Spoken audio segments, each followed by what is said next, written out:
Owon postro ice cream. Mahu wache, mapebo asie, ene wate asie dia, ene mne obewu. Me mom nyina kwa baba safu bafu TV so ene ye ba be ye ice cream. Ewom se amikasa tia adokwadoko dia pi na nso to de bi no watwi woni no wantwi woni ma ebesiden doctor na nya adwuma. Ebesiden papa na wo ye adwuma wo asafo labor office nche ho no. Ebesiden wanya customers. To de bi atwi woni kakra.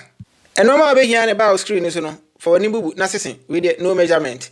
Say mark powder na I have me ne me ye soakings na de pa ye de nkate e ka ho. Enti no wi ana condensed milk na wo hwe no me hwe bebre wo hwe ni nyina me yam misro wo yam betu ene ba sugar no enti hwe yi.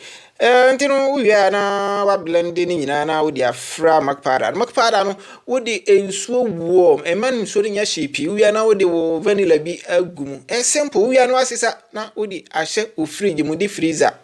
Se uye na se we need freezer enku hu ewuze enye ice cream kwa na abedi anya nkwa na emo nyame asem kope ice block bi gu hu na anum ne saa ice cream bebre ho moton obontina ana esichiri boto ene enchine boto fa ene gum na emo se wankasa wotena fie de enam se nkwantere no wa na ukura na wosesa esichiri ni ntino utimi ede dodo bi a wopegum according to 6 feet a wope awudomi ana se tafo chusu ba ko